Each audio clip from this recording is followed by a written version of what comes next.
Gente, então vamos passar a palavra para o pastor Carlos Ribas, nosso irmão, nosso amigo, e queremos ouvir de Deus.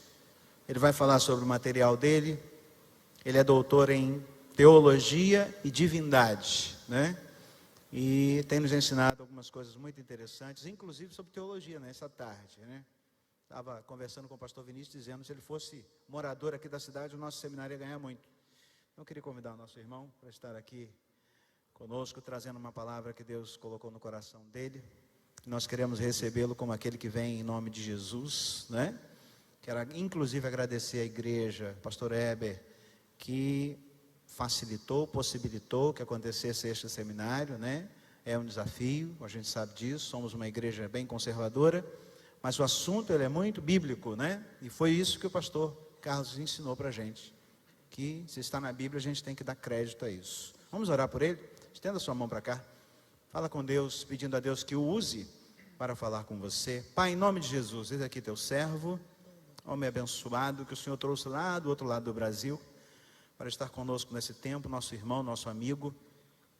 Vamos um dia morar no céu juntos com ele, e ele conosco, e agora nesta irmandade queremos, ó Deus, reconhecê-lo como autoridade no nome de Jesus, e aquele que vem em nome do Senhor, que o Senhor o use para a tua glória, e que ele fale tanto do Senhor, que fiquemos muito mais apaixonados pelo Senhor a partir de hoje. Em nome de Jesus nós o abençoamos e te recomendamos a vida do pastor Carlos Ribas. Amém e amém. Vamos abrir nossas Bíblias? Eu louvo a Deus pela vida do pastor Haroldo, meu amigo, tá bom? Eu fiz uma proposta para ele, um convite, tá? Não é para tirá-lo daqui não, viu, irmãos? Mas eu quero que ele trabalhe comigo no CETIB. O CETIB é minha escola de libertadores, se chama Centro de Treinamento Internacional para Batalha Espiritual. Acontece no Paraná todos os anos, são 3 níveis. Esse ano agora em novembro, do dia 13 ao dia 17, tem o nível 1. Pessoas do Brasil todo vão para lá, pessoas da Europa, da América Latina, estudam com a gente. E nós temos aulas de cura interior, de psicologia aplicada, quebras de maldições, libertação, toda a área da batalha espiritual. É uma loucura, porque é muita aula, e eu tenho professores muito capacitados. E desde que eu conheci o pastor Haroldo, eu tenho orado por isso. Poxa, ele trabalha com os veredas antigas, ele tem experiência nessa área. Quem sabe eu não abro uma turma no CETIB a mais, para falar de família, de libertação na família. E eu sinto um chamado. Se o pastor Haroldo tiver, quando ele orar e Deus responder a ele, e ele falar que aceita, vai ser uma honra para mim ter mais um professor na minha equipe, tá bom? E ano que vem nós vamos fazer um CETIB aqui em Campos, e com certeza o pastor Haroldo já vai estar me ajudando, ministrando também, tá bom? Obrigado, viu, pastor Haroldo? Pastor Vinícius, uma graça conhecer esse menino aí. Os demais pastores, irmãos em Cristo, Deus os abençoe. Por favor, estejam sempre orando pelo meu ministério. Eu careço das orações de vocês, tá? Vamos lá, Mateus capítulo 28, verso 1. Livro de Mateus, capítulo 28, verso 1. Nós vamos ler algo que mudou a história da minha vida. Eu tenho certeza que quando nós lemos isso tem o poder de mudar a história da nossa vida. Hoje nós evangelizamos as pessoas da forma errada. E eu não vou contar para vocês como foi o satanismo para mim, porque não edifica a igreja. Para isso existe livro, o livro que eu escrevi fala tudo isso. Eu vou explicar como foi a minha conversão e como houve algumas coisas erradas por parte de algumas igrejas que tentaram me ganhar para Jesus e não conseguiram por causa disso. E talvez isso venha à sua mente, da forma correta de evangelizar, a forma correta de ganhar almas para Jesus. O Senhor está carecendo de pessoas valentes que queiram trabalhar na obra de evangelização, amém? Mateus 28, verso 1, todos acharam? Escute o que eu vou dizer. Bíblia é igual comida. Então quando você está comendo alguma coisa, é falta de educação você comer algo perto do seu irmão e não oferecer, concorda comigo?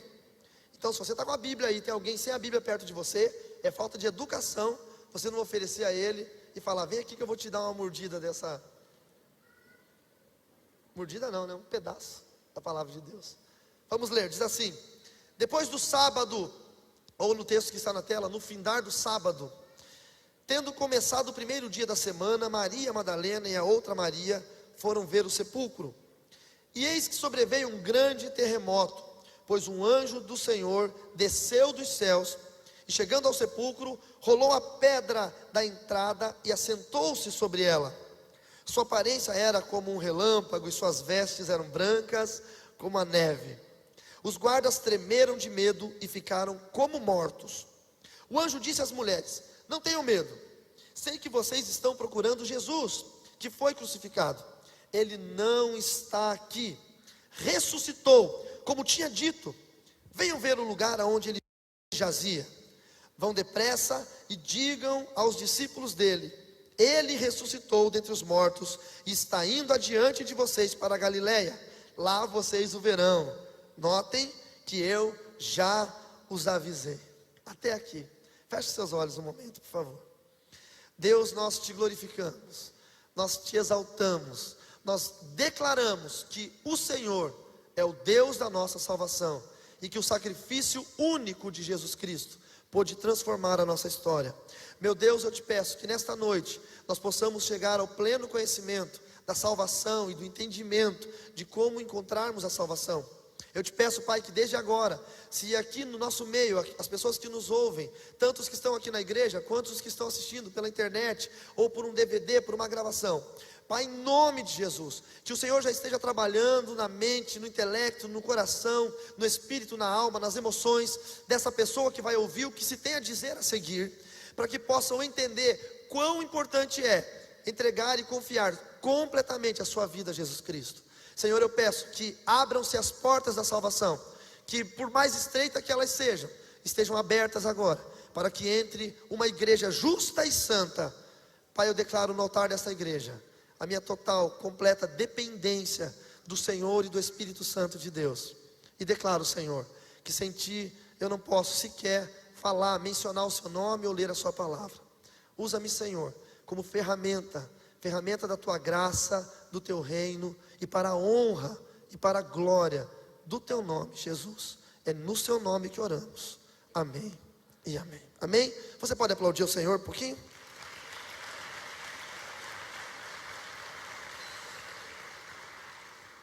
Quando eu me converti, uma das coisas mais tremendas que aconteceram na minha vida foi entender o porquê que eu nasci dentro de uma família satanista. A minha família, ela veio de uma tradição. As tradições são grupos de satanistas treinados, especializados. São grupos hierárquicos que passam sacerdócio, que levam para frente o ensino da palavra que eles usam. O satanismo tem 3 braços: irmandades, organizações e tradições. As irmandades cultuam demônios. Não é como nos Estados Unidos tem o templo de Satanás. É uma igreja organizada, já é regulamentada pela lei norte-americana, e já tem inclusive alguns lugares do Brasil que já fazem os cultos da igreja de Satanás. E possivelmente, do jeito que nós estamos andando a passos largos no reino do anticristo, logo também será uma igreja oficial no Brasil. E isso vai ser terrível, porque hoje no Brasil nós temos uma igreja que aprendeu a lutar contra a baixa magia. Eu costumo dizer que a igreja brasileira sabe chutar farofa, né? Sabe chutar bacia de farofa, mas não sabe lutar contra o satanismo. E logo o satanismo vai se levantar, infelizmente, no nosso país também. As organizações são o braço do satanismo responsável em sustentar todo o trabalho que existe na face da terra. Então eles sequestram pessoas, eles vendem armas no mercado negro, eles traficam drogas, e muitas dessas organizações sustentam financeiramente, porque move muito dinheiro no mercado negro. Não sei se vocês sabem, mas dados da ONU, o 3º maior mercado negro do mundo é rapto e venda de pessoas. Eles sequestram pessoas e vendem. Perde apenas para tráfico de armas e tráfico de drogas. Então o satanismo ele tem uma grande parcela nisso, em raptar pessoas. Muitas pessoas desaparecidas, a maioria delas crianças, elas foram sequestradas para serem mortas em rituais de satanismo. Muita gente fala: nossa, mas matam gente em satanismo? Vocês não estão vendo o Estado Islâmico? Quantas pessoas eles estão matando, sacrificando? Crianças cristãs que eles estão decapitando. Vocês veem isso na internet, nos jornais. E para eles é normal, é honroso. Cada ativista islâmico que sacrifica uma criança cristã, que mata uma pessoa, ele ganha honras no mundo espiritual, ele ganha honras na religião dele. O satanismo é a mesma coisa. Cada pessoa sacrificada faz com que honras sejam entregadas a ele, faz com que ele tenha poderes relativos no mundo espiritual, faça com que ele consiga alcançar coisas que ele não poderia alcançar sem esses rituais de morte. As organizações fazem isso. E as tradições são famílias, é por ordem hierárquica, que cuidam dos tratados mágicos, escritos por Salomão. Eu não sei se você sabe, mas no primeiro livro dos reis de Israel, no capítulo 11, no verso 1 até o verso 8, e aí alguns subsequentes, mostra a história de Salomão desviando-se dos caminhos do Senhor. Salomão foi aquele que pediu sabedoria a Deus, e ele recebeu sabedoria, honra, riqueza, recebeu o maior reino que havia na época. Ele foi o homem que construiu o templo de Salomão, e ele conquistou 1000 mulheres, 700 esposas, princesas e 300 concubinas. Ele contratou 2 grandes artífices para construir o templo de Salomão, Irã-Abif e Tubal-Caim. E esses homens, eles eram envolvidos com o ocultismo, e conseguiram então perverter junto com as esposas o coração de Salomão, e criar uma ordem mágica, uma tradição mágica. Essa tradição começou a se desenvolver na época de Salomão ainda, quando ele escreveu os livros sagrados, que são usados no satanismo até hoje, que são chamados de as chaves de Salomão. Nesse meu livro aqui, eu conto algumas coisas sobre esses livros sagrados: o Heptameron, o Lemegecton, as chaves maiores de Salomão, as chaves menores de Salomão. A tradição que a minha família era e pertenceu, ela era responsável em levar esse ensino para as gerações, e eu nasci para isso. O meu nascimento foi dado para ser um sacerdote, dentre muitos sacerdotes no Brasil, criar um grupo de pessoas que pudessem desenvolver o satanismo. E nesse livro eu conto com detalhes como funciona tudo isso. Agora, o mais importante para se falar hoje é que dentro do satanismo são 9 graus, do 1º ao 9º grau. O 1º grau é o grau de aprendiz, o 2º grau é o grau de iniciado, o 3º até o 6º grau são os graus sapienciais, onde ele aprende desde alquimia, aprende telecinesia, que é mover objetos com força da mente, que na verdade não é força da mente, são demônios que fazem isso, levitação, invisibilidade, uma série de outras coisas, projecionismo, que é tirar o espírito do corpo e fazer a viagem astral, como os gnósticos chamam, e tantas outras coisas, e até chegar ao 7º grau. E o 7º grau, o 8º e o 9º são os graus de poder. O 7º grau, mestre de alta magia, o 8º grau, sacerdote, e o 9º grau, sacerdote superior. Eu cheguei ao 7º grau, e quando cheguei ao 7º grau, com apenas 16 anos de idade, eu tinha um avanço no mundo espiritual muito grande, devido aos demônios que o meu avô, que era sacerdote superior, havia deixado para mim. O meu avô, ele era um grande sacerdote e desenvolveu demônios muito fortes, muito competentes no reino das trevas. Só que o meu avô morreu, e os demônios dele ficaram para mim. Quando eu tinha ainda 5 anos de idade, ou 6, eu tinha crises, surtos de ira terríveis. Os surtos de ira eram tão grandes, que quando eu gritava, as janelas da minha casa quebravam. Nós morávamos numa casa muito pobre, porque minha mãe era uma pessoa que foi... meu pai foi muito rico, minha mãe também. E aí minha mãe começou a trair o meu pai. Então quando eu tinha 5 para 6 anos, a minha mãe fugiu de casa e deu abandono de lar. E aí perdeu o direito a todos os bens, ficou muito pobre. E abandonou também os filhos. Depois de um tempo ela teve que voltar até onde meu pai morava e nos sequestrou, porque ela tinha a obrigação de me manter, porque eu seria um sacerdote da tradição. O meu irmão mais velho foi morar com meu pai, e eu fiquei morando com a minha mãe. Então a história do satanismo na minha família perpetuou-se dessa forma. Meu avô ordenou a minha mãe que não se separasse de mim, porque eu deveria ser um sacerdote. Minha mãe ficou muito pobre ao ponto de não ter o que comer.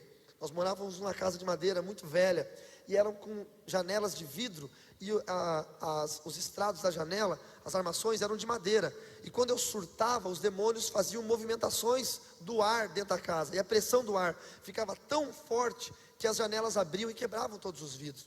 E isso mostrava para as pessoas que aquela criança de 5, 6 anos tinha poderes que as outras pessoas não tinham. E aí eu comecei a ser chamado de iluminado. E muita gente vinha pedindo para que eu pudesse fazer previsões do futuro. Ou, com 6 anos eu lia tarô, para vocês terem uma ideia. E lia tarô para as pessoas e fazia previsões do futuro. Eu adivinhava as coisas, porque os demônios me ajudavam muito com isso. Faziam previsões do que ia acontecer na vida das pessoas. E eu fui crescendo.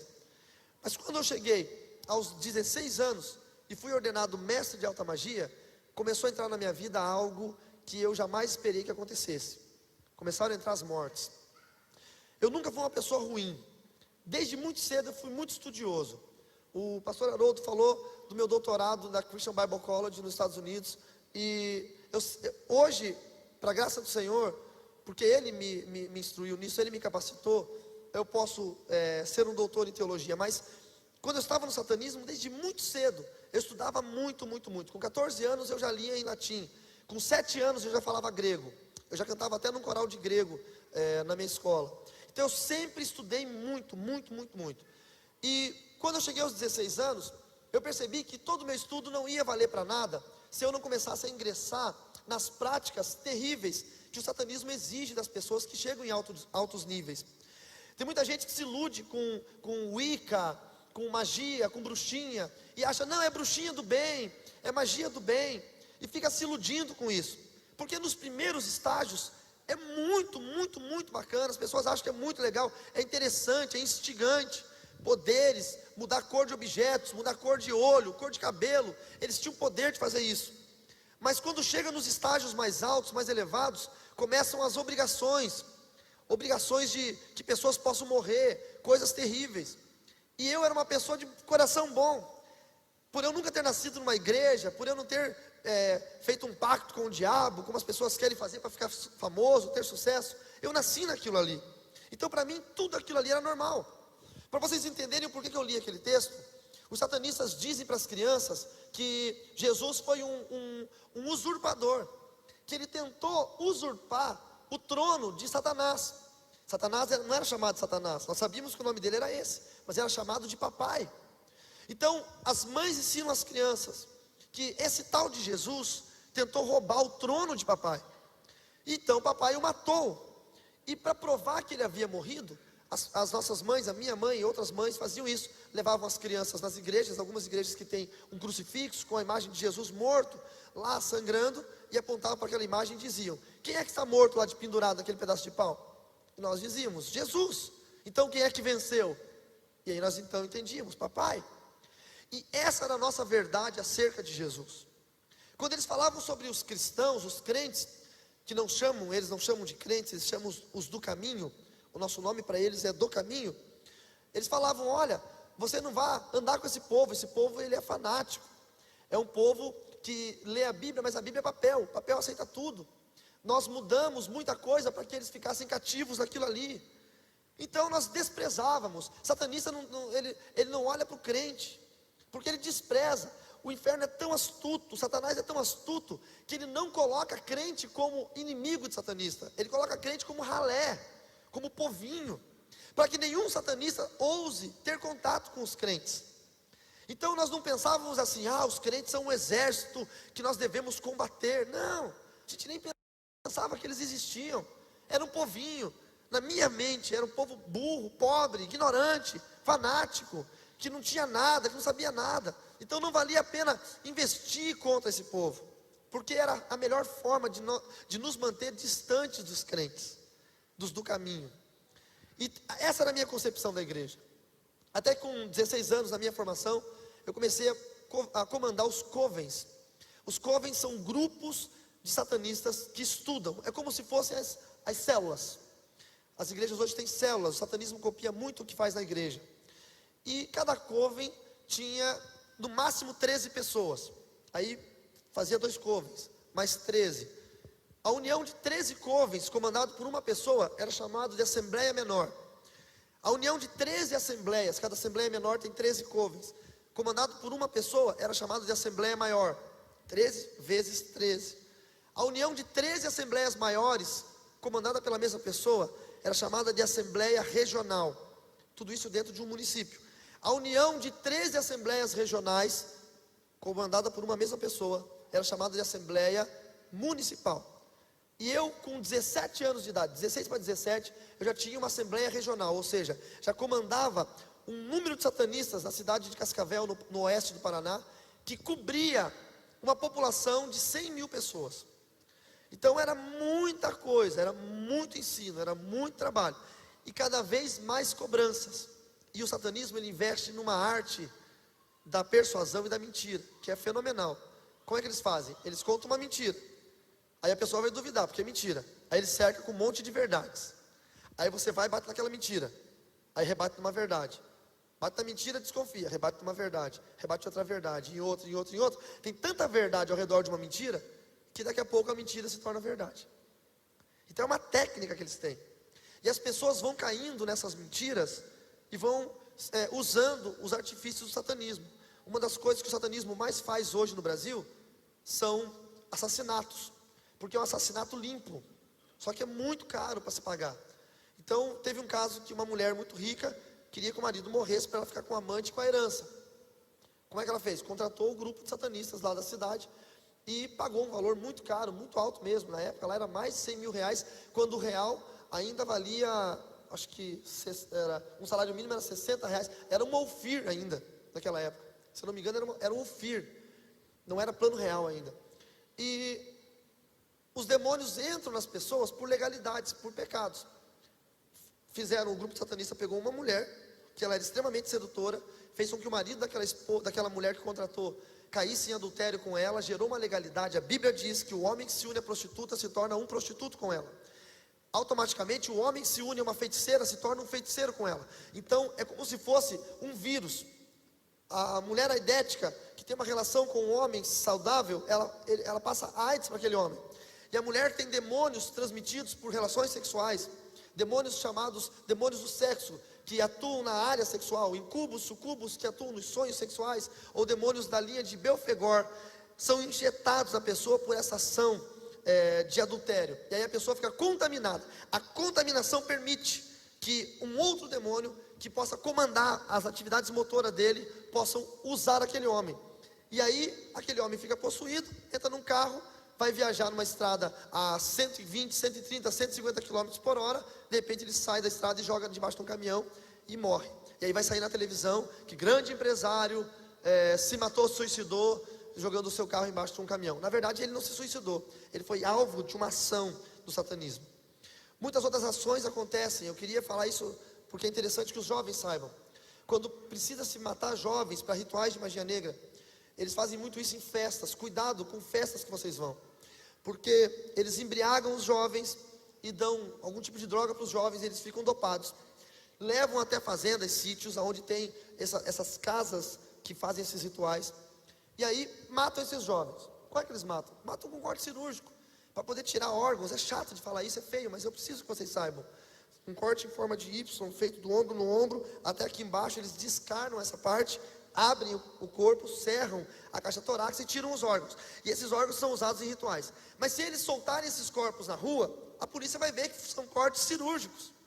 Então já vai ficar na cara. Como é que faz para se livrar disso? Coloca 4 jovens no carro sentadinhos, com cinto de segurança, mortos.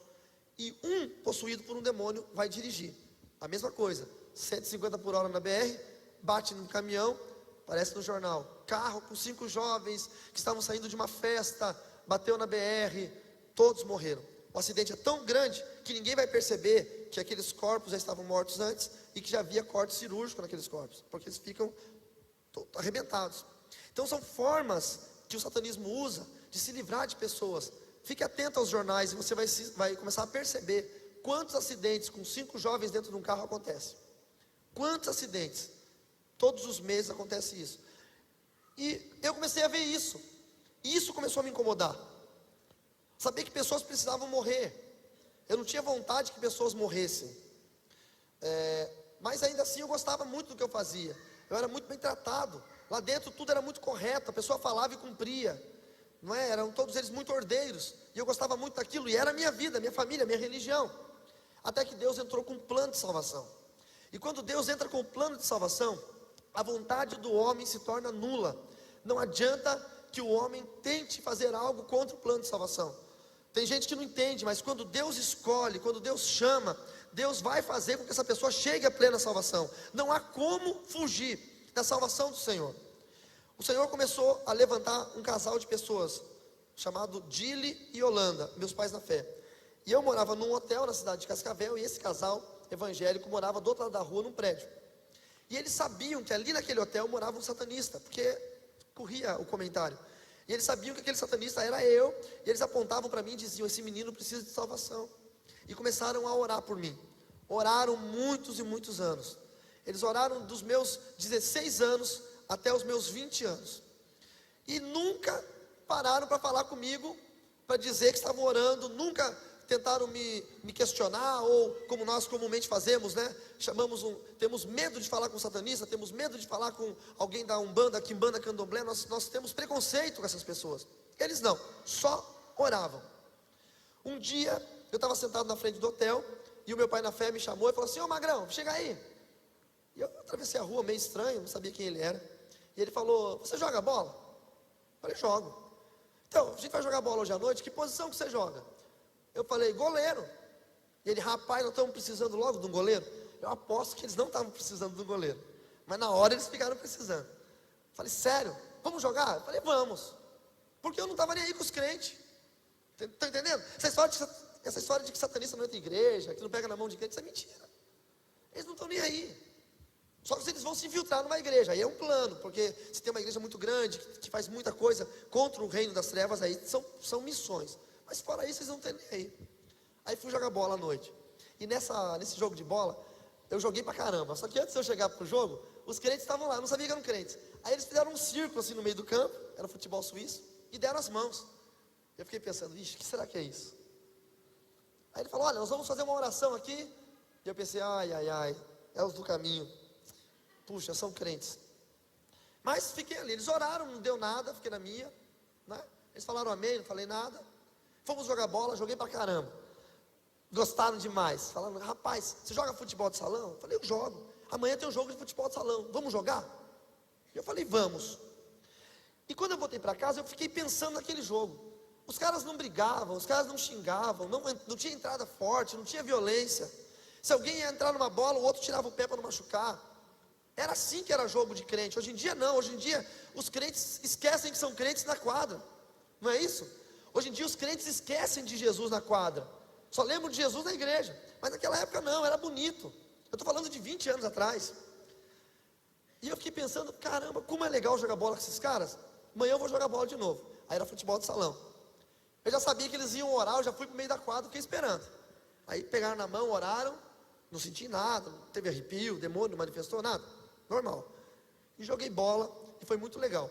E esse Dili, que eu mostrei até a foto, eu tenho a foto dele no meu celular, é meu amigo, meu pai na fé até hoje. Eu mostrei a foto para alguns irmãos aqui. Ele era dono de uma livraria evangélica. E por isso que eu sou escritor, porque quem nasce em livraria tem que ser escritor, né? E ele falou assim: rapaz, eu tenho uma livraria evangélica ali, você gosta de música? E eu tocava já um violãozinho, uma coisinha. Falei: gosto. Vai lá para você escutar uns discos, na época do disco de vinil, não existia CD ainda. Vou lá. Aí eu cheguei lá, eu gostava de Iron Maiden, né? Imagina, o satanista vai ouvir o quê? O Tchan, não tem, né? Eu via Black Sabbath, Iron Maiden, CDC, só coisa pesada. E eu pensei: vou ouvir música de crente, o que será que esses crentes cantam? Não é? Coisa... Aí cheguei lá, tinha um disco de uma banda americana chamada White Cross, que é heavy metal gospel. E eu olhei: White Cross, meu Deus, o que será que é isso? Eu não falei meu Deus, né? E aí ele botou o disco lá e começou aquela roqueira toda. Eu falei: olha só isso, os crentes, quem diria? Aí tinha uma banda, você não tem uma banda brasileira não? Tinha uma fitinha cassete do Cats Barnea, que incrivelmente, como Deus é lindo e poderoso, tremendo, o baterista que gravou aquela fita, hoje é meu grande amigo Luffy, que foi baterista do Cats Barnea, do Renascer Praise, da Oficina G3, hoje mora nos Estados Unidos, é meu grande amigo. E aí, incrivelmente, tá caindo tudo. Ai, você, né? Depois vocês falam: é inimigo nada, é o pastor ali, ó. E o pior é que ele não pode nem se justificar, porque ele operou a boca, ele não pode nem falar. E aí colocaram aquela música do Cats Barnea, e eu comecei a ouvir, e eu falei: caramba, os crentes não são tão ruins assim. Mas, nada de ler a Bíblia, nada de falar de Jesus, nada. O plano do Dili era muito bom. Ele falou: esse rapaz é muito inteligente, se eu der respostas prontas para ele, ele não vai aceitar. A pessoa muito estudiosa, muito inteligente, ele não pega respostas prontas, ele quer as suas próprias respostas. Então, o plano dele foi muito sutil, mas muito inteligente. E eu passei a admirá-lo e gostar muito dele. Então, todo o tempo que eu tinha livre, eu atravessava a rua, ia para a livraria dos crentes e ficava conversando com ele, e era muito bacana esse momento, mas Deus tinha um propósito muito maior para isso. Na escola que eu estudava, eu estava no 3º ano, tinha um festival de cultura, e naquele festival teve uma bateria montada lá, e eu gosto de música, e eu fiquei justamente naquela noite para ver quem ia tocar.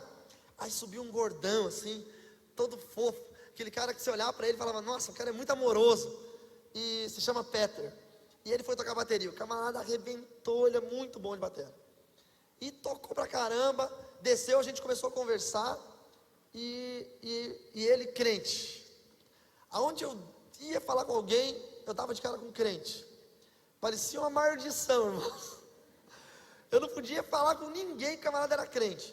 E ele, rapaz, eu falei, você toca em que banda? Ele falou, eu toco na banda da minha igreja. Eu falei, ixi, vai dizer que é crente também. Sou da presbiteriana. Eu falei, pô, rapaz. E ele, você tem que ir lá um dia, legal, a gente tem um culto de jovens. Então eu falei, pô, tá, um dia eu vou, para nunca ir, entendeu? Falar por educação. Mas o Peter tinha uma coisa que me incomodava. Ele era muito amoroso. Ele chegava, ele abraçava, eu tinha uma certa aversão a abraço. Ele dizia, meu querido, e me abraçava assim, e falava, olha, eu já te disse que eu te amo. E eu, uma pessoa do mundo, um homem chegar para o outro e falar que ama, é um negócio meio estranho, né? Quem não conhece o amor de Jesus não consegue entender isso. Daí eu falava, não disse e tal, então eu te amo. Eu falei, tá bom, obrigado. Hoje eu falo, eu também, né? Naquela época era muito obrigado. E aquilo me incomodava, mas também me atraía de uma certa forma. Eu tinha, sabe, uma vontade de querer ser como ele, mas lá dentro, assim. Aí eu fui trabalhar. Todo satanista tem que ter um bom trabalho, porque ele ganha muito dinheiro com algumas práticas que ele faz, mas precisa ter um trabalho para que as pessoas saibam, pelo menos, de onde veio esse dinheiro. Você vai ficar rico e não tem trabalho nenhum. E aí eu comecei a trabalhar, isso em 1992, 1991, 92, eu já estava gerenciando uma rede de intranet de um prédio de advogados do Banco do Brasil. Eu não sabia nada, os próprios demônios me ensinaram como fazer aquilo, só para eu ter uma fachada de um trabalho.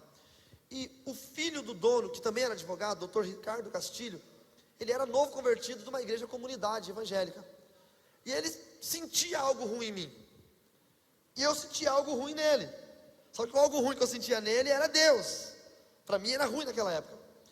E um dia ele chegou para mim e falou assim, Carlos, você pode conversar comigo no meu escritório um pouquinho? Eu falei, sim, doutor, só um pouquinho.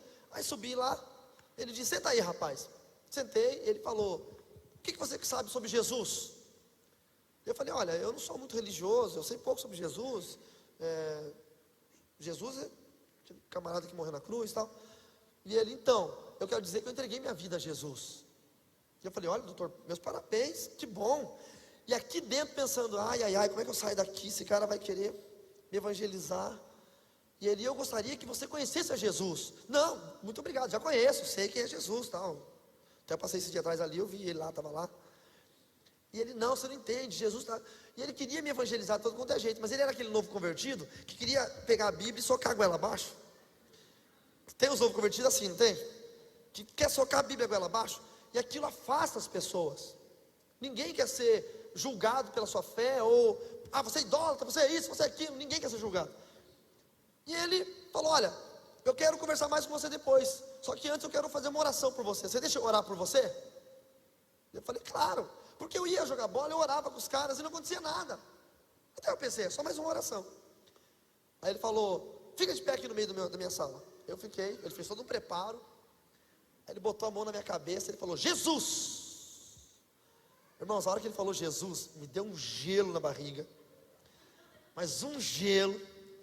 Ele falou, aqui está esse moço, e eu te peço, Jesus, pega ele agora, vem Espírito Santo. E, nossa, começou a me dar um mal-estar terrível. Começou a formigar minhas pernas, começou a gelar minhas pernas, começou a gelar, me deu uma ânsia de vômito e eu vomitei. E a hora que eu vomitei, ele deve ter pensado, é demônio, epa, vamos expulsar. Porque os crentes ficam felizes, né? Quando alguém, se você orar e o cara começar a cambalear, é o troféu. E ele começou a orar e eu saí meio bravo, sim, pedindo as contas, não quero mais, fui para o banheiro, desesperado. Porque no satanismo nós aprendíamos que os crentes não eram nada, eram ninguém, eram um povinho. Que Satanás, que nós chamávamos de papai, era o todo-poderoso, onipresente, onisciente, onipotente. Que os demônios que nós tínhamos, eu tinha um demônio mensageiro chamado Stínotes, que eu conto sobre ele aqui nesse livro. Ele era tudo, ele sabia tudo, ele me direcionava, ele me levava, ele fazia. Como é que aquele crente novo convertido botou a mão na minha cabeça, eu passei mal, cheguei ao ponto de vomitar. Cheguei no hotel onde eu morava e chamei o demônio chamado Stínotes. E perguntei para ele: Stínotes, por que eu vomitei? E ele, né, filho de Satanás, pai da mentira: não, você foi o que você comeu hoje em dia, não tem nada a ver. Você comeu, passou mal, você ficou nervoso porque ele estava fazendo aquela oração. Aquilo ali não tem poder nenhum, aquilo ali não presta para nada. Você é povinho. É que você ficou nervoso, e quando você fica nervoso, dá isso aí mesmo, é normal. E eu, bobinho, acreditei. E continuei na minha crença de que eu estava no lugar certo. Mas eu comecei a gostar dos crentes. Eu não queria deixar de ser satanista. Eu não queria deixar de amar papai. Mas eu começava a gostar dos crentes. Eu queria ficar perto, amigo dos crentes. Aí na sala de aula, antes da sala de aula, no hotel onde eu morava, veio um hippie morar. Aqueles caras que fazem artesanato e vendem no calçadão, sabe como é que é? Faz pulseirinha. Camarada, crente. Ele fazia as pulseirinhas, vendia, aí separava um dinheirinho numa latinha. E eu olhava ele separando aquele dinheiro e falava: o que é isso aí, rapaz? Não, isso aqui é o meu dízimo. Dízimo? Que raio é esse? Tudo que eu ganho, eu separo 10% para o Senhor. Vai dizer que você é crente? Não, não diz isso. Sou crente em Jesus Cristo. Falei, meu Deus, não falei meu Deus, né? Eu devo ter falado, sei lá, qualquer coisa. Cercado por crente. E o Edson, ele orava por tudo. Por tudo. Ele ia comer um pastel, ele orava. E os satanistas são muito agressivos. Um ataca o outro, porque se eu mato um outro satanista, os demônios dele vêm para mim, são sujeitos a mim. É o princípio do desenho Pokémon, sabiam disso? Pokémon é isso, é satanismo puro. Você mata o monstro de bolso do outro, Pocket Monster, e os poderes vêm para você.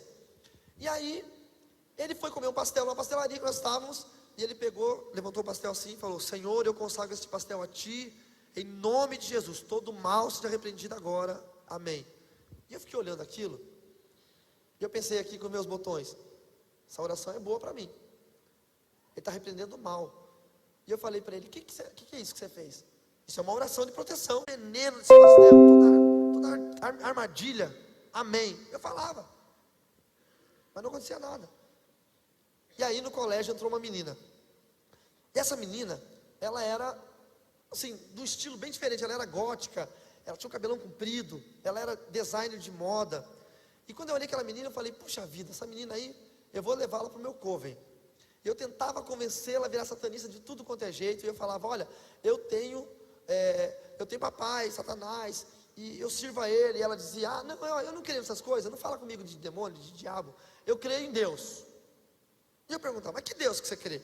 Eu creio em Jesus. E eu ficava louco: o Jesus, aquele que morreu, aquele que Satanás matou, você crê num Deus que morreu, que está morto?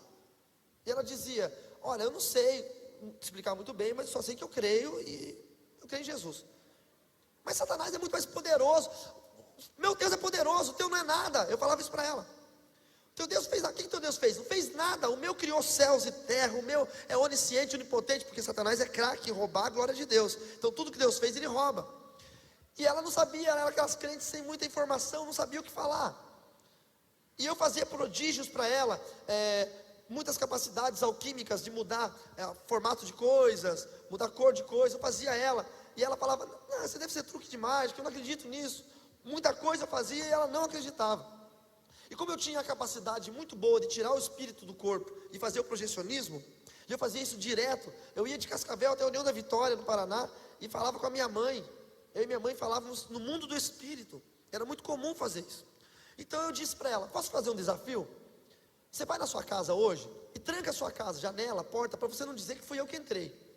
E se eu for em espírito lá, junto com um demônio que é meu mensageiro, e eu escrever um bilhete para você e assinar com minha assinatura, você vai acreditar que eu sou satanista? Ela falou: se você fizer isso, eu vou ter que acreditar. E se eu fizer isso, amanhã você vai no coven que eu tenho, no grupo de satanistas? Se você fizer isso, amanhã eu vou no grupo de satanistas com você. Está no papo. Eu fazia todo dia isso. Aí de noite o Stínotes veio, nós saímos e fomos andando pela avenida. Chegamos num certo lugar, e quando nós descemos assim, no meio de uma descida na rua que ia para a casa dela, tinha uma coisa parada no meio da rua. Era uma coisa, irmãos. Não tinha braço, não tinha perna, não tinha asa, não tinha nada. Mas era como se fosse uma presença. Alto. Bota aí uns 3,5 metros, 4 metros, não sei. E nós travamos. Eu e o demônio Stinotus. Sabe quando você sonha que você está fugindo e não consegue sair do lugar? Foi essa a sensação. Aí eu olhei para o demônio e falei, o que é aquilo lá? E o demônio disse, aquele é um anjo do Senhor. O demônio teve que dizer um anjo do Senhor. Porque o nome de Jesus, ele tem que ser confessado nos céus, na terra e até debaixo da terra. O nome de Jesus tem que ser confessado, toda língua tem que confessar e todo joelho tem que ser dobrado. E aí eu falei para ele, então faz alguma coisa, tira ele de lá, que eu tenho que passar na casa da menina, vamos logo. E ele olhou para mim e falou, com esse aí eu não posso não, vai você, e desapareceu. Os demônios fazem isso, eles te usam até onde eles querem, quando eles não podem, eles abandonam a pessoa. Quanta gente foi abandonada aí no mundo, para morrer, mas foi usado pelos demônios até quando não puderam mais. O demônio fez um gesto para mim que eu não pude entender se era mão, como é que era, porque era muito espiritual, não dava para entender. E eu fui atraído até ele. E quando eu cheguei perto dele, eu senti um negócio terrível, que queimava, que ardia, que hoje eu sei o nome desse negócio, se chama amor. E eu não sabia o que era amor, porque quem tem Satanás no coração não conhece amor, só tem ódio. Era mais ou menos o que eu sentia quando eu chegava perto do Peter, do baterista. Eu sentia a mesma coisa. E quando quando eu cheguei perto dele, ele falou assim, o que você vai fazer aqui? Eu disse, olha, sai da frente, porque eu vou naquela casa lá, e não sei o quê. E ele olhou para aquela casa e falou, com um gesto que eu não sei se era uma mão, se era uma asa, o que era aquilo. Aquela casa lá você não pode ir. Nem Satanás, nem os demônios, e nem os servos de Satanás podem ir lá. Porque naquela casa mora uma família que teme ao Deus vivo de Israel. E eu estou aqui para cuidar daquela família. Era mais ou menos uns 300 metros, 3 quarteirões de distância. E aquela família, daquela menina, era a família de um crente que era diácono de uma igreja batista da cidade. E o Senhor tinha enviado um anjo para cuidar daquela casa.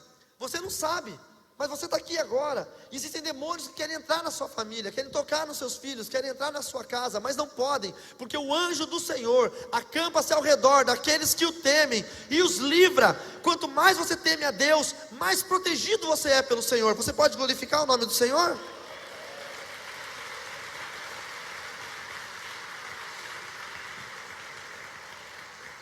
Aquele anjo, ele disse, olha, Satanás está te enganando, Jesus Cristo morreu por você, quem dera se ele tivesse morrido por mim.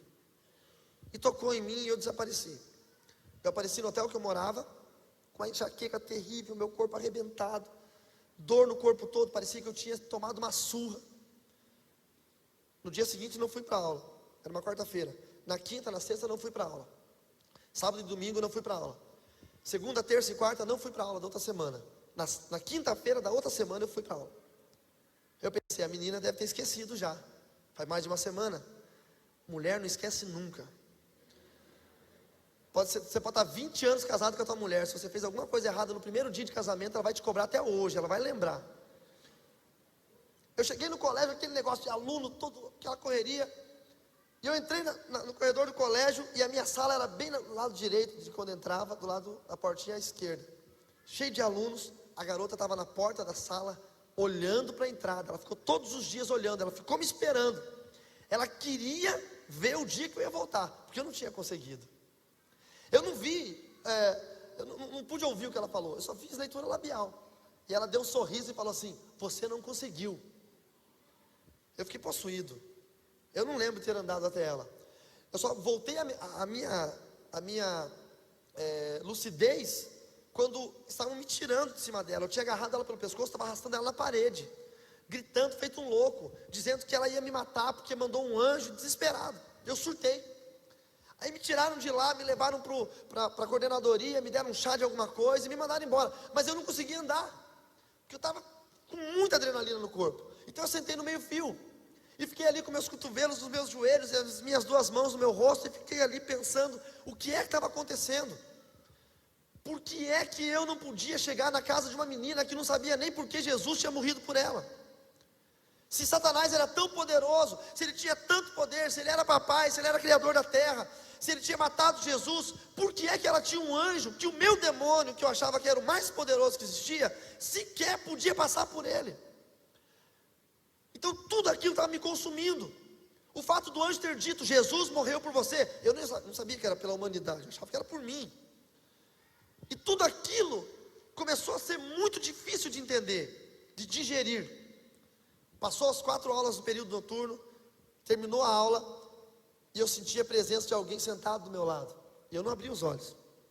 Sabe quando você sente que tem alguém perto de você? Aí passou uma meia horinha, eu abri os olhos e vi um par de pezinhos do meu lado. Era essa menina. Ela ficou meia hora sentada do meu lado. Eu tinha tentado matá-la. E ela ficou meia hora sentada do meu lado sem abrir a boca. Eu olhei para ela e falei, você não vai dizer nada não? E ela estava com o pescoço ainda com marcas arroxeadas. Ela deu um sorriso bem grande. Por isso que eu gosto de ser feliz dentro da igreja. Mesmo que a tua vida esteja toda arrebentada, quando você entrar na igreja, sorria em nome de Jesus. Ela deu um sorriso que só nós crentes sabemos dar. Ela disse, só vim dizer uma coisa para você. O meu Deus é mais poderoso do que o teu. Louvado seja o nome do Senhor Jesus, amém? Você pode glorificar a Deus?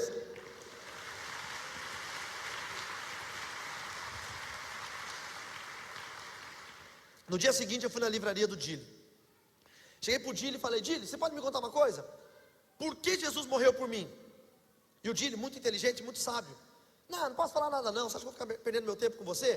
Pegou um livretinho chamado 4 Leis Espirituais. Vocês conhecem esse livretinho? Um livretinho amarelinho. Quem conhece o 4 Leis Espirituais? Conhece? Não? É um livretinho assim, ó. Tem um trenzinho, Jesus está na máquina e nós nos vagões. Tem um trono, Jesus no trono, nós fora. E ele pegou e jogou aquele livretinho no meu peito e falou assim, ó, lê isso aqui. Eu li aquele negócio, não entendi nada, mas ainda aquilo ficou no meu coração. O Peter me chamou para ir na igreja dele. E quando o Peter me chamou para ir na igreja dele, eu topei. Falei, vamos lá. Só que eu fui todo né, calça jeans rasgada, camiseta preta de banda de rock, um boné. E teve um culto e o pastor começou a pregar sobre a ressurreição de Cristo.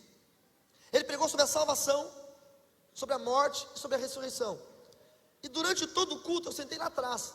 E enquanto o pastor estava falando, eu não conseguia entender o que ele falava. Ele falava coisas e os demônios tentavam distorcer o que o pastor falava. Então a voz dele parecia que vinha e voltava, e vinham vozes no meio, e havia uma interferência muito grande. Por isso que muita gente vai na igreja e parece que tem um surto, não consegue entender o que está sendo pregado. Começou aquela interferência terrível. E eu tentava forçar para ouvir o que ele estava falando, porque eu entendi que ele estava falando sobre a morte de Jesus, e aquilo muito me interessava. Eu queria saber o que tinha acontecido. E eu não conseguia, os demônios vinham e gritavam, passavam na minha frente, foi terrível, eu não conseguia entender.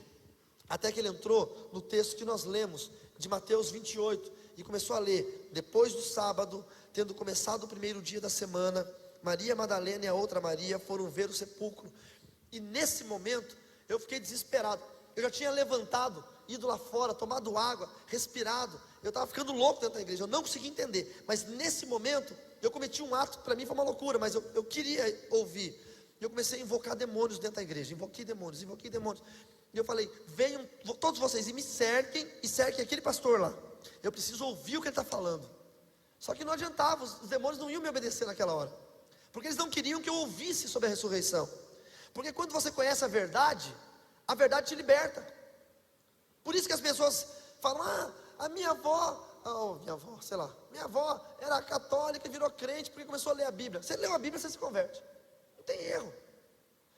E aí os demônios, ao invés de cercarem a mim e ao pastor, de fazer um canal para eu entender o que ele estava falando, eles começaram a me cercar e impedir que eu pudesse ouvir o pastor.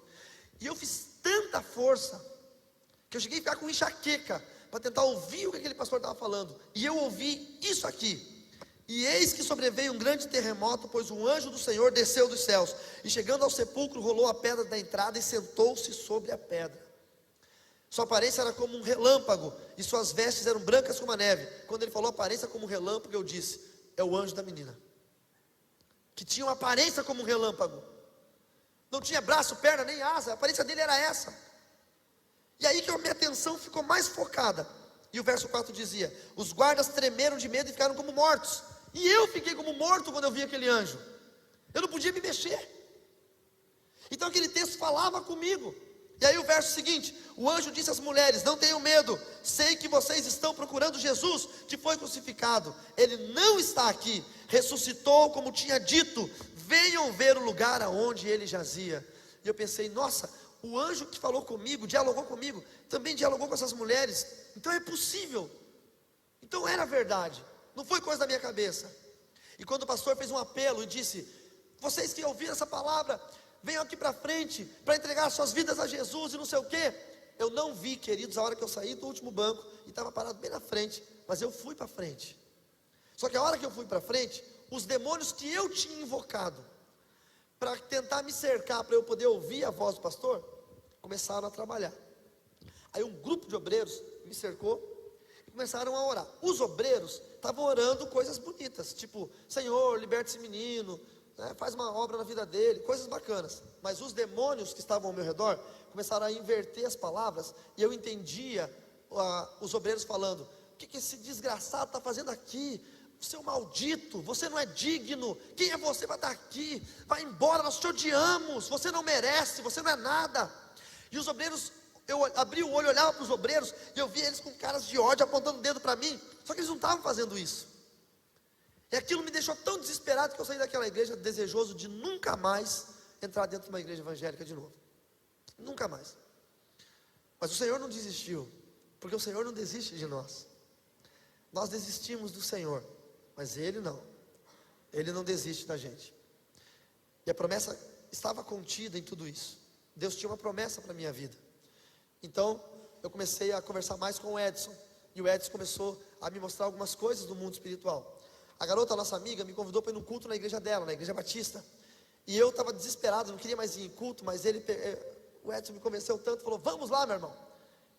E eu já tinha lido na igreja, na biblioteca que tinha na livraria do Dili, uma Bíblia.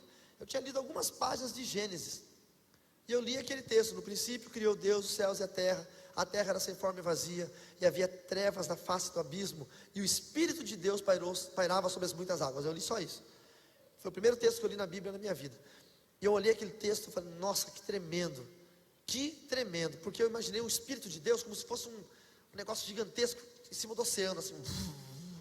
Foi um negócio tremendo. E eu já estava começando a gostar disso, a achar bacana. Só que começou a chover no dia de ir no culto, que era um culto de jovens no sábado. E eu, como todo não convertido, qualquer coisinha te impede de ir à igreja.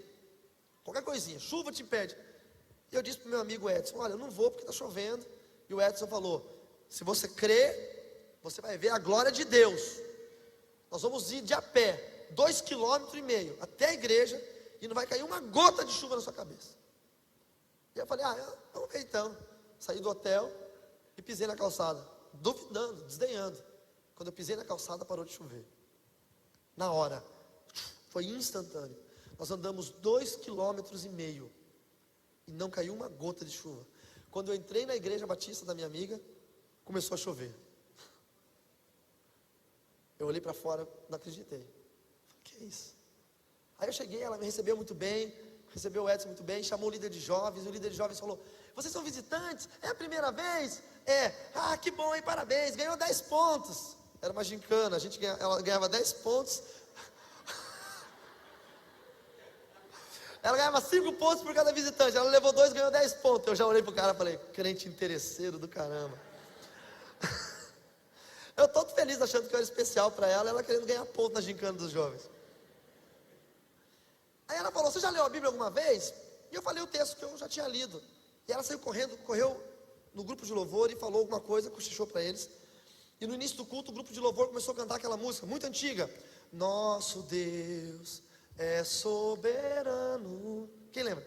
Ele reina antes da fundação do mundo. Aí tem aquela parte da Bíblia: a terra era sem forma e vazia. E eu achei tão bacana os crentes fazerem isso. Falei: eles não precisavam fazer isso. Eu falei que eu li esse texto, eles estão cantando uma canção com o texto que eu li, não precisava disso. É que esse amor constrange as pessoas que não entendem. Só que eu estava tudo bem, estava tudo muito bom. Eu acho que eu ia virar crente naquele dia. Estava tudo perfeito. De repente eu senti um negócio muito ruim vindo das minhas costas. Quando eu olhei para o corredor da igreja, só tinha um corredor na igreja. Tinha um demônio usado no satanismo para retaliação. parado lá atrás, na porta da igreja, no corredor. A porta era lateral, lá atrás. Aí eu me assustei e perguntei para ela: demônios podem entrar na igreja? E ela falou: por quê? Você está vendo algum aqui? O medo dela, né? Quase que eu falei para ela: os 10 pontos deram legalidade para esse demônio entrar. Os teus 10 pontos aí, ó, agora se vira com ele.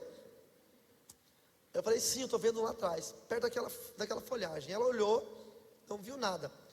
Quando eu virei para o lado, o Edson estava sentado em outro banco.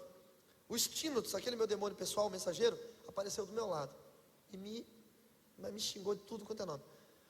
Ó, agora você está andando com eles também? Está ficando louco? Já está fazendo amizade com os do caminho? Está jogando bola com eles? Agora está vindo de igreja? Você é maluco? Vamos embora agora. E aquilo me revoltou tanto, porque eu queria ficar ali. Sabe aquele dia que eu queria ficar na igreja? Eu queria ouvir o que o pastor ia falar. Eu estava ansioso para ouvir. E ele me obrigou a sair da igreja. E quando o demônio me obrigou a sair da igreja, ele foi me destratando, me xingando da igreja até no hotel. E eu fui chorando da igreja até no hotel, andando de raiva, porque eu queria ficar na igreja.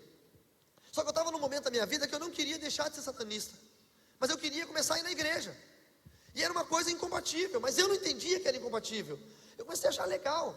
Não sei se você está vindo aqui hoje pela primeira vez, mas não é legal? Pô, igreja é um troço muito maneiro, muito bacana, ambiente de igreja é muito bacana. E eu comecei a gostar tanto disso, e comecei a buscar em Deus. No dia seguinte, eu voltei para a livraria do Dili. Eu falei: Dili, me fala da ressurreição. Eu quero saber da ressurreição. E ele falou: olha, eu vou te falar, mas eu preciso que você tome alguns cuidados. Por quê? Porque a hora que eu te falar, Satanás vai querer te matar. Porque você vai conhecer a verdade, e a verdade vai ter que te libertar. E ele leu João 8,32 e João 8,36. Conhecereis a verdade vos libertará. E depois, se o Filho vos libertar, verdadeiramente sereis livres. E eu falei: Dili, jamais papai vai querer me matar. Você não tem ideia quem ele é. Vocês são preconceituosos.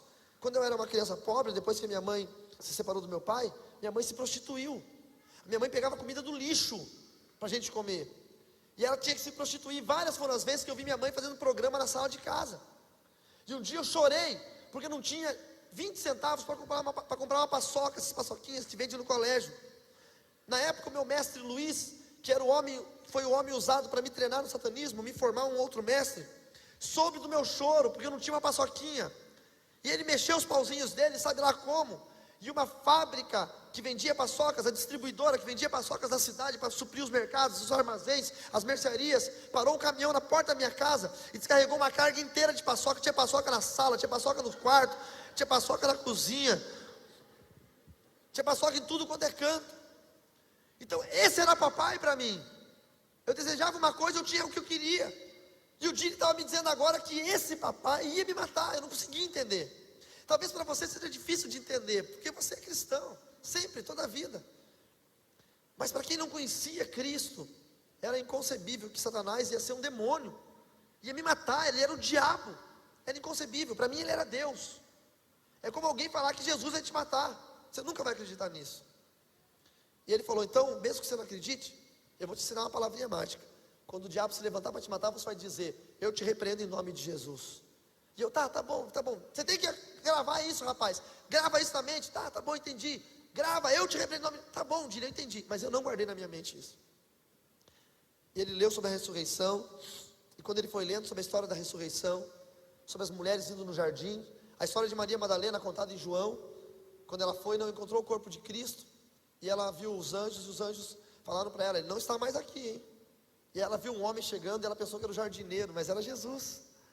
E ela falou: seu jardineiro, onde o senhor colocou o corpo do meu Senhor? Me fala que eu vou lá para buscá-lo. E aí então Jesus se mostrou a ela, e ela disse: mestre! E ele começou a ler isso para mim em João. Irmãos, é como se eu tivesse um copo de água gelada, e começasse a beber aquela água gelada, e começou um refrigério vindo no meu coração. E eu comecei a ser lavado pela água da palavra. Foi tremendo. E aquilo foi tão forte para mim, tão forte, que eu pensei: por que eu fui tão enganado? Por que eu tenho sido tão enganado todos esses anos? Mas Satanás, ele era terrível. Vocês não têm ideia quem é o demônio, irmãos. Vocês não têm ideia o que ele pode fazer com uma pessoa. Ele não é provido de sentimentos, ele não é provido de nenhum tipo de remorso. Ele pode pegar um dos nossos filhos, se ele tiver direito a fazer isso, legalidade. Ele pode cortar o nosso filho inteiro. Quando nós ganhamos uma família de espíritas para Jesus, na mesma noite a minha esposa teve um sonho, que ela chegava num quarto, estava eu e meu filhinho Mateus, que está ali nus, todo cortado, estilhaçado, sangrando, e sangue por todas as paredes. E quando ela entrou, Satanás estava com uma faca na mão, e ele olhou para ela e disse: o que você veio fazer aqui? E ela gritou: meu marido, meu filho. Ele disse: não são seu filho nem seu marido, são ratos para mim. Então é assim que ele nos vê, é desse jeito. E ele é tão astuto, que naquela época eu estava com meu coração ardente por conhecer a Jesus. Ele me chamou e disse: olha, você vai sair dessa cidade e você vai para uma outra cidade, porque agora eu vou te fazer iniciar um mestre. Você vai iniciar uma pessoa que vai ser mestre. E para mim aquilo era a maior honra. Então eu viajei, fui para uma outra cidade, preparei o local do ritual de iniciação, preparei tudo, chamei os outros sacerdotes que eram necessários, e eu estava feliz, mesmo querendo ir para a igreja. Agora eu estava feliz, porque o meu chamado dentro da tradição estava sendo valorizado. E na noite que eu tinha que buscar o rapaz, para nós subirmos o morro numa clareira, para fazer o ritual de iniciação dele, quando eu cheguei na pensão onde o rapaz estava hospedado, tinha ambulância, carro da polícia, o rapaz tinha sido assassinado. O filho do dono da pensão pegou numa arma e sem querer deu um tiro nele, a bala entrou aqui atrás e ele morreu. E aí eu pensei de novo: ué, mas peraí, papai não é onisciente? Por que papai, se é onisciente, me mandou aqui sabendo que o rapaz ia morrer? Sabe quando a mentira começou a aparecer? De tudo quanto é jeito. Voltei para a cidade de Cascavel, voltei para a livraria do Dili e me falei: fala então, Dili, quem é Satanás? Ele pegou e abriu João 8,44 e disse: Satanás é homicida, ele é o pai da mentira. Tudo que ele tem te falado desde o início, aos seus parentes, aos seus pais, aos seus avós, aos seus bisavós, tudo que ele tem falado são mentiras e mais mentiras e mais mentiras. E eu vou mostrar quem é Jesus. E começou a me falar sobre Jesus. Eu disse: eu quero conhecer esse Jesus. Saí de onde eu estava, na livraria, atravessei a rua e fui para o hotel onde eu morava. Quando eu cheguei no hotel, eu tive uma experiência tremenda, queridos. Tremenda, tremenda, tremenda. A personificação física de Satanás estava naquele quarto. Eu nunca vou me esquecer. O corpo dele normal com o nosso, igual, bem vestido, com uma roupa normal, mas os olhos inteiramente negros, tanto a parte da bolinha do olho quanto aquela parte branca, inteiramente negros. E hoje eu vejo pessoas na internet que estão injetando tinta nessa parte branca do olho, para ficar com o olho todo negro. Eles ficam igualzinho a personificação física, a materialização de Satanás, igualzinhos. E quando eu vi ele, para mim deveria ser uma honra, porque papai não aparecia para qualquer um. Mas quando eu vi, eu me assustei. Por quê? Porque o meu coração já estava no Senhor. Eu só não tinha aceitado Jesus ainda, mas eu já estava pronto para sair. E ele me perguntou o que é que eu estava fazendo. Eu disse que eu não queria mais ser sacerdote, que eu queria desistir. Eu não queria ser crente, eu só não queria mais ser sacerdote, porque muita coisa ruim estava acontecendo. Pessoas tinham que morrer, coisas tinham que acontecer que eu não concordava. Eu não queria mais. Então ele disse: olha, você pode ficar neutro, só que eu vou te pedir uma coisa: não ande com os do caminho. Eu não quero que você ande com eles. Mas eles eram tão legais, os crentes. Eu dizia: olha, eu quero andar com eles porque eles são muito legais. Não vá nas igrejas. Eu quero ir na igreja. Você não pode ir. E aí, eu sempre fui um cara impetuoso. Eu comecei a debater. Eu comecei a dizer: mas peraí, por que o William morreu? Por que eu fui lá para iniciar um cara que morreu? Você não sabia que ele ia morrer? Por que o anjo não permitiu que os títulos passassem? Por que o Peter tem um amor tão grande? Por que as coisas... Comecei a debater com ele. E Satanás não bate boca com ninguém. Se você interpela ele, a primeira coisa que ele faz é ordenar a sua morte. Então ele disse, de uma forma muito agressiva: você duvida de mim? Então agora você vai ver quem eu sou de verdade. E a aparência que era bonita, aquela aparência humana, que era a aparência que para mim era a aparência do meu pai espiritual, do meu Deus, se transformou numa aparência horrenda, demoníaca, terrível. E ele deu uma ordem ao Estínotos, que era o demônio que habitava em mim, para me matar. E naquele momento eu comecei a sentir uma dor muito grande aqui na boca do estômago, uma cólica terrível, uma falta de ar, como se alguém estivesse apertando os meus pulmões, e gosto de sangue na boca. E quando o gosto de sangue veio à boca, eu percebi que eu iria morrer, que ele estava apertando meu coração, os meus pulmões, se alguma coisa ia acontecer. E naquela hora eu deveria falar o que o Dili tinha falado, mas eu não prestei atenção no que o Dili tinha falado. Aí eu não conseguia lembrar qual era a frase. que o dia ele tinha dito que o Satanás vai tentar te matar. Então você tem que dizer: eu te repreendo em nome de Jesus. Mas eu não conseguia me lembrar qual era a frase. Viu por que você tem que prestar atenção no culto? E eu ficava pensando, qualquer frase, quando eu já estava desmaiando. Aí eu chutei uma frase que funcionou, que deu certo. Eu gritei: Deus do Dile! Deus do Dile, me socorre! Aí o Deus do Dile, que se chama Jesus Cristo de Nazaré, pegou aquele demônio, não sei por onde, eu senti assim, sabe, arrancando. E eu tenho a graça de falar uma coisa: eu vi Satanás com medo, eu vi os olhos dele com medo. E ele falou: ah, não posso tocar em você? Então eu vou tocar em quem você ama. Saiu dali, foi na cidade de União da Vitória, no Paraná, e botou um câncer na minha mãe. Minha mãe ficou possessa por demônios, quebrou tudo dentro de casa, e apareceu um câncer no corpo dela. Eu saí dali desesperado, atravessei a rua, fui no bar, o bar do Joel, na Avenida Carlos Gomes, em Cascavel. O bar do Joel existe até hoje, a livraria do Dile existe até hoje. Tem gente que compra o meu livro, vai lá para Cascavel, chega na livraria e fala: quem é o Dile aqui? E ele fala: sou eu. Esse livro aqui é verdade? Ele fala: é. Pô, me dá um autógrafo. O Dile é famoso. Foi gente de São Paulo pedir autógrafo para ele lá, ele é famoso. E aí, eu fui no bar do Joel pegar um café com leite. Eu nunca bebi, nunca fumei, nunca me droguei. Sempre fui um cara muito estudioso, muito religioso, dentro da religião do satanismo, muito religioso. Eu ia ser um sacerdote. A hora que eu peguei um copo de café, eu estava tremendo de nervoso, e eu derrubei café com leite na minha mão. Então eu saí dali, fui no balcão, lavei a mão, voltei, e quando eu fui pegar o copo andou. Telecinesia. Essa telecinesia não fui eu, não havia sido eu que tinha feito. Então eu pensei: tem alguma coisa errada, eu não fiz isso. E nessa hora eu escutei, irmãos. Da mesma forma que minha esposa escutou quando nós começamos a namorar, Satanás foi até minha esposa e disse: você não vai casar com ele porque ele é meu. Eu já era convertido já, há vários anos, e ainda assim Satanás não queria que ninguém casasse comigo. Se deu mal, peguei a menina mais bonita da cidade para casar. E aí, eu escutei a voz de Satanás dizendo: aqui, Emanuel não vai colocar os pezinhos dele, porque esse lugar é meu. Aqui, eu demando. Lá tinha prostituição, droga, bebida. Aqui, ele não vai pisar os pezinhos santos e limpos dele nessa imundícia. Aqui você é meu. Naquele mesmo momento, eu escutei uma voz vindo do alto. E quando eu digo para os irmãos que estudaram comigo esses 3 dias, eu falo que eu ouvi a Deus, as pessoas perguntam: como é que você ouve a Deus? Irmãos, só quem ouve sabe quando ouve.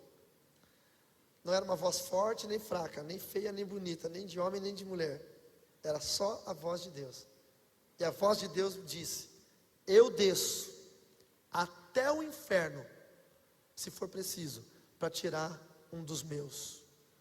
E naquele momento eu senti a presença do Senhor de uma maneira que eu nunca senti na minha vida, tomando meu corpo, puxando pela blusa, me levando até a porta do bar e me fazendo correr em direção à livraria do Dile. Era 4 horas da tarde, dia 12 de julho de 1993, sexta-feira. Começou a chover, terrível. Eu saí correndo até a livraria do Dile, e quando eu entrei, veio um vendaval, irmãos, apagou a luz do quarteirão inteiro e levou galho, folha, tudo para dentro da livraria. O Dile, que é pequenininho assim, ele abriu os olhões e ele disse: o que está acontecendo? E eu falei desesperado: Dile, me socorre que eu vou morrer.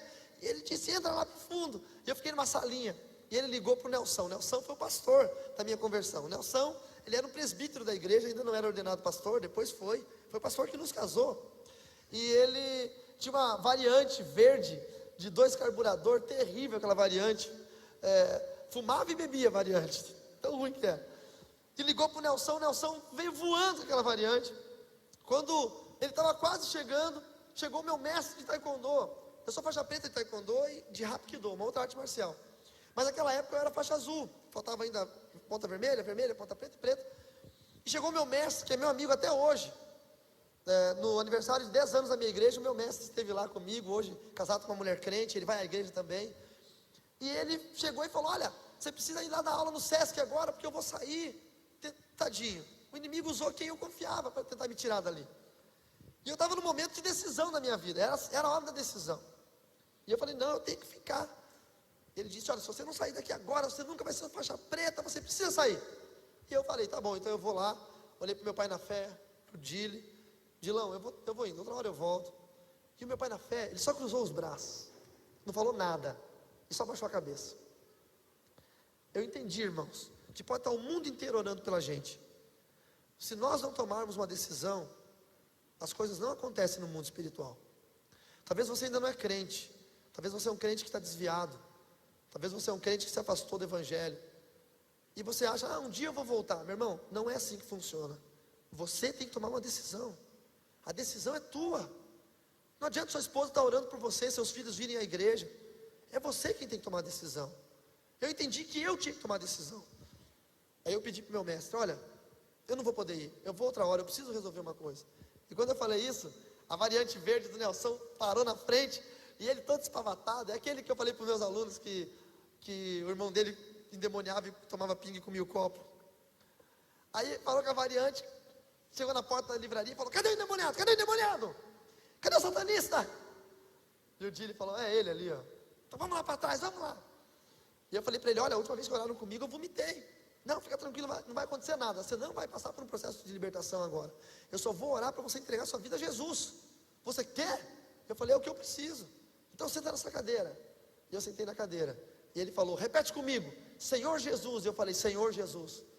Eu quebro todas as consagrações. Eu falei: todas as consagrações. Todos os pactos. Eu falei: todos os pactos. Eu quebro todas as maldições. Eu respondi: todas as maldições. Ele disse: vem habitar no meu coração. Eu convidei Jesus: vem habitar no meu coração. Escreve meu nome no livro da vida. E eu falei: escreva meu nome no livro da vida. E ele falou: diga: eu te aceito como Senhor e Salvador da minha vida. E eu falei: Senhor Jesus, eu te aceito como Senhor e Salvador da minha vida. E ele falou: convide o Espírito Santo para morar em você. E eu falei: Espírito Santo, vem morar em mim. E naquele dia ele disse: a partir de agora, você pode morrer, meu irmão, porque você está salvo. E eu entreguei minha vida ao Senhor Jesus, como Salvador da minha vida. E o Espírito Santo nunca mais saiu. Glórias sejam dadas a Deus. Passou ali, aquele tempo eu passei por um processo de libertação e fui logo estudar teologia. Mas a minha mãe estava possessa por demônios e com câncer. E eu comecei a orar pela minha mãe.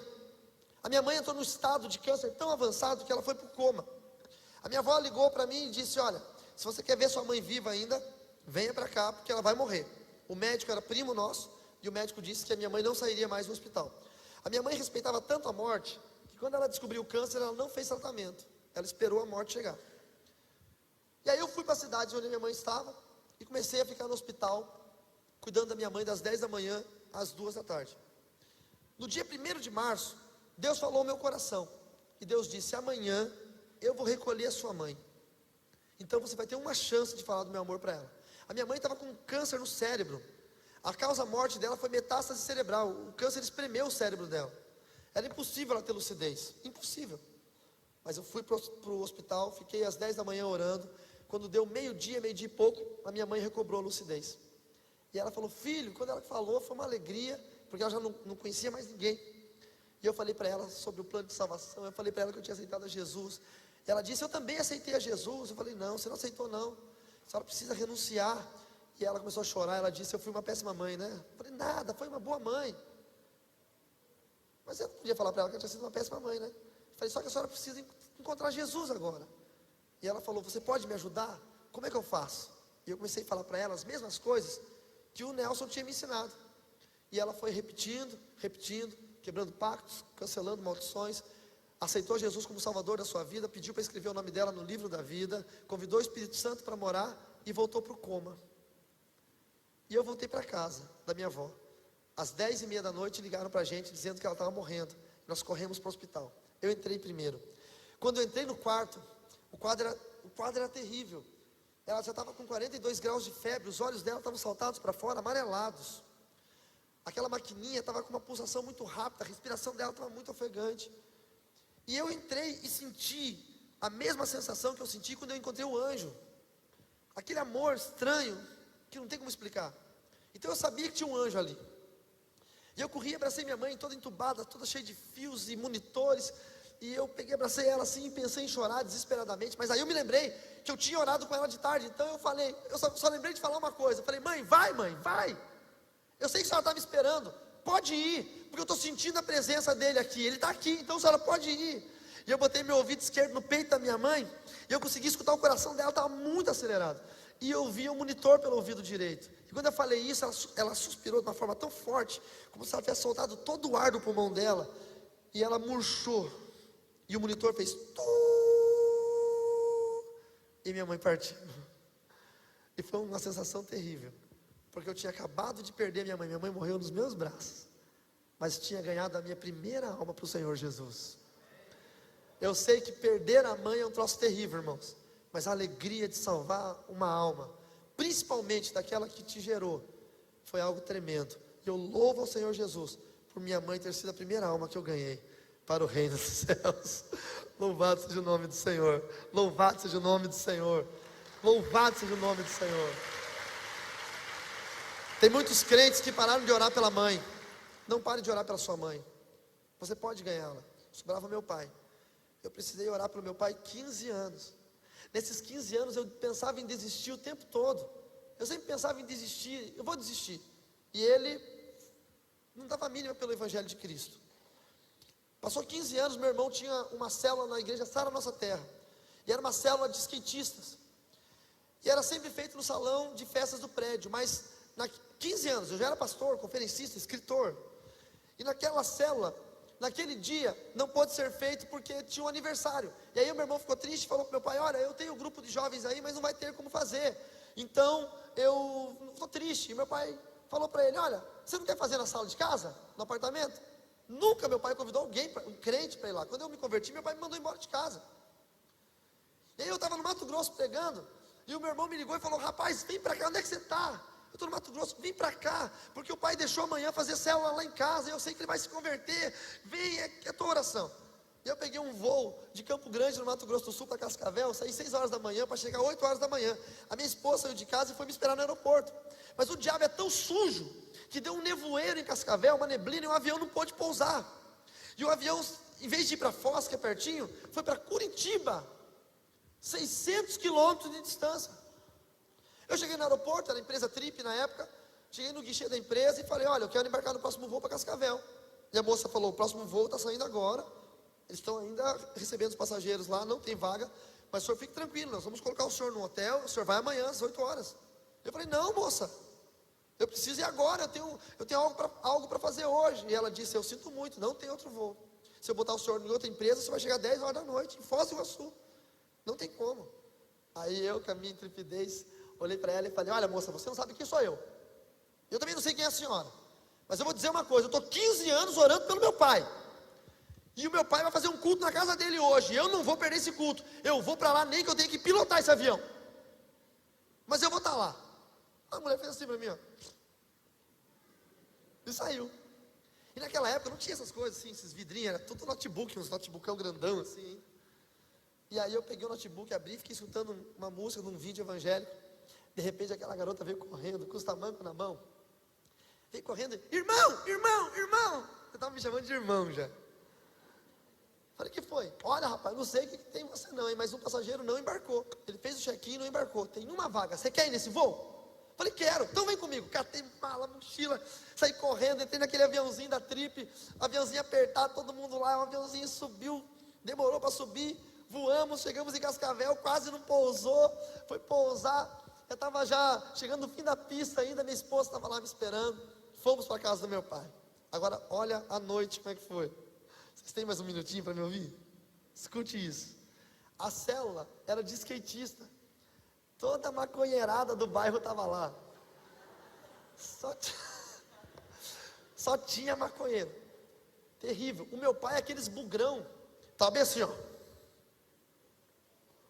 Estou gostando de nada. O pastor dos jovens é um pastor todo louco, entendeu? E eu peguei o violão e fiquei adorando a Deus. Estava eu, meu pai aqui, o pastor aqui e toda uma maconheirada lá. Não é vocês não, tá, irmãos? Por favor. Aí, o pastor de jovens, sabe se eu posso falar o nome dele? Eu vou, né? Não vou falar sobre o nome. Tá, não vou falar o nome. O pastor de jovens virou de costa para o meu pai, o dono da casa, e ficou de frente para os meninos. Já foi má educação isso. E aí pegou, irmãos, sangue de Jesus tem poder. E falou bem assim: então galera, é o seguinte, uau! Jesus é muito brother! Jesus é louco, louco. Quando eu estava no mundo eu cheirava. Ó, meu nariz saía sangue de tanto eu cheirar. Agora eu cheiro a Bíblia. Eu cheiro a Bíblia.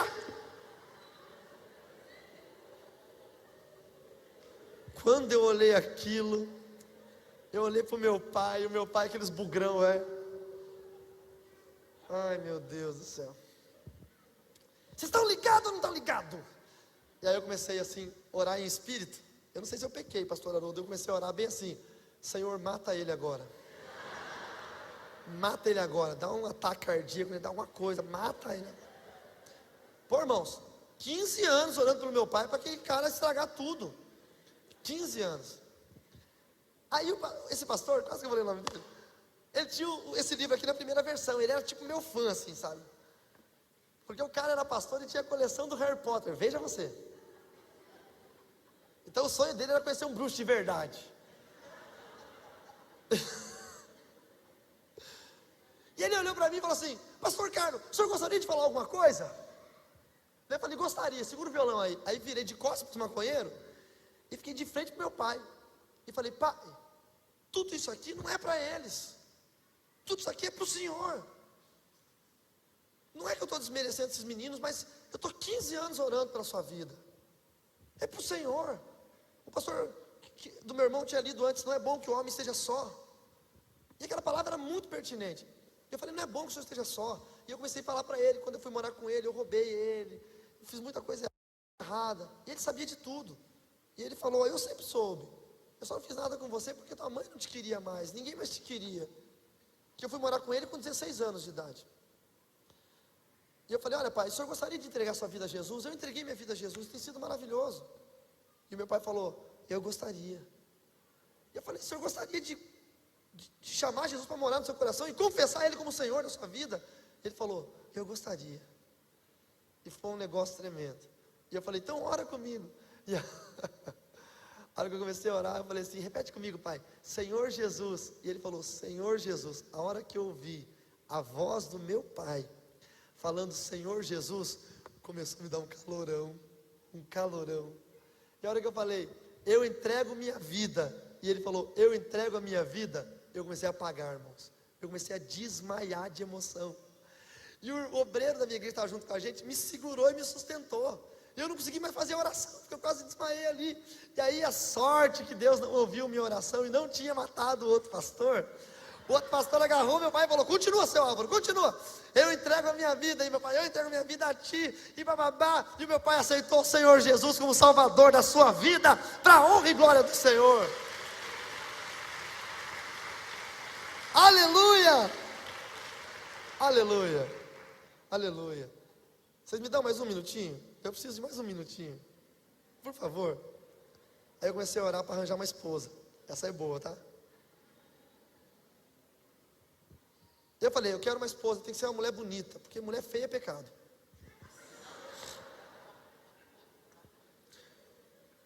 Calma lá, não peca, não me critica. O que é bonito para mim é feio para outro. O que é feio para mim é bonito para outro, não é isso? Então se você casar com uma mulher que é feia para você, você vai ficar olhando para as outras que são bonitas, não é isso? Então casar com mulher feia é pecado, agora entenderam? E eu queria uma mulher bonita. Aí um dia eu fui numa igreja e estava a Francine ali. Vem cá, Fran e Mateus, por favor. Deixa eu mostrar minha esposa e meu filho para vocês. O que eu vou falar para vocês, vocês não vão acreditar mesmo, eu tenho que mostrar ela. Se esse cara olha para esse cara feio, careca, e fala: não, a mulher dele deve ser feia pra caramba, ele está falando que é bonita para agradar. Se vocês aplaudirem quando ela subir, vai ficar de mal, hein? Porque ninguém me aplaudiu quando eu subi. Aí minha mulher sobe, todo mundo... Vem cá, vida. Essa é a minha bênção e o meu benção.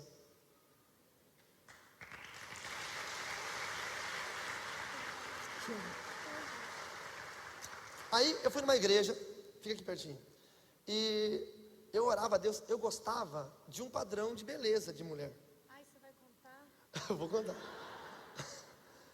Eu gostava, na época, de uma mulher que fosse um pouquinho mais gordinha e não mais magrinha. Que fosse meio curitibana, assim, tipo loira, de topetinho, tipo assim, sabe aquelas moleques assim, tipo... Era o meu jeito de gostar. Aí eu fui na igreja, a igreja estava lotada, e tinha um evento de música. E eu não pude sentar no banco, eu fiquei na porta e estava cheio de gente de pé. Aí Deus falou comigo: esta que está ao seu lado, eu te dou por esposa. Irmãos, a hora que eu olhei para o meu lado direito, tinha uma loura de 1,90 m de altura, trucada intercooler, farol de milha, banco de couro. A hora que eu olhei aquilo ali, eu falei: aceite, Senhor. E o Senhor falou: essa não, tonto, a do lado esquerdo. Aí a hora que eu olho para o lado esquerdo, estava a Fran. Só que a Fran tá bonita hoje porque é 150 mil reais investido nela, irmãos. Porque ela não era assim, não. Ela era tipo assim, parecia um menino. Usava aquelas calças oversize de skatista. Tava com um all-star todo lascado, sujo. Uma blusa de lã que tava frio. Tava com uma touca. Ela era magrela. Ainda é magra, mas era bem mais. Tinha o cabelo vermelho. Gente, meu Deus do céu, misericórdia. Parecia um menino. A hora que eu olhei pra minha esposa, eu falei: não, misericórdia, Senhor. Tá amarrado. Sai, isso não é Deus, não. Aí o Espírito Santo falou para mim assim: olha de novo, porque ela é uma pérola. Você só está olhando para aquilo que está fora. E quando eu olhei para Francine, ela deu esse sorriso lindo dela. Ela abriu esses olhões castanhos, e eu mergulhei nesse par de olhos castanhos, e eu não saí nunca mais lá de dentro. E já são 15 anos. 15 anos.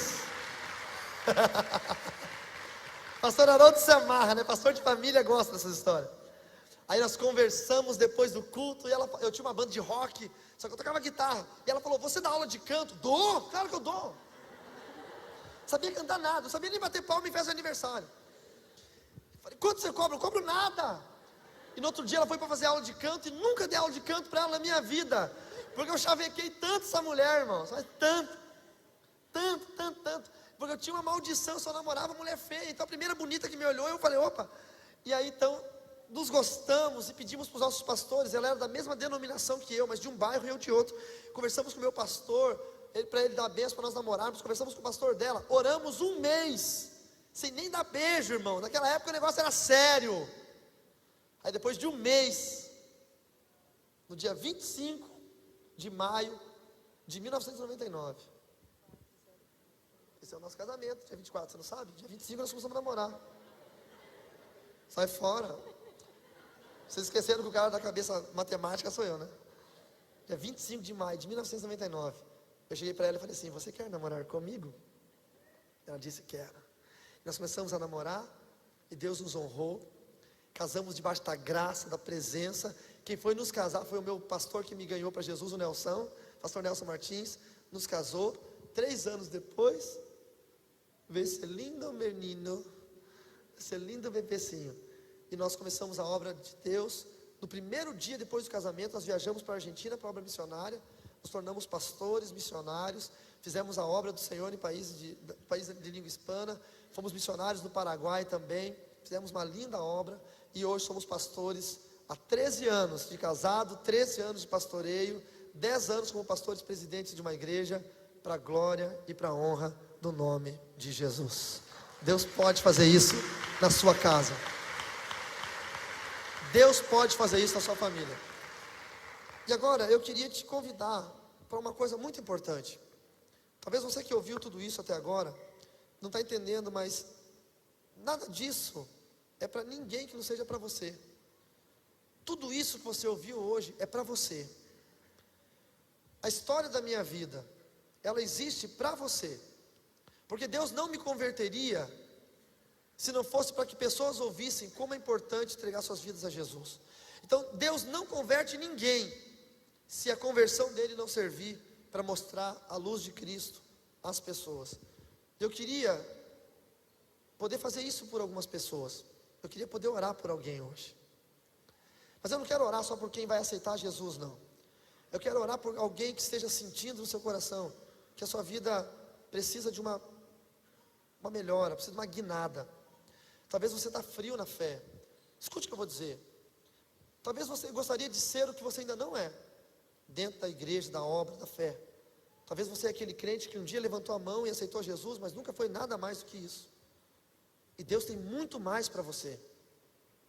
Deus pode fazer mais.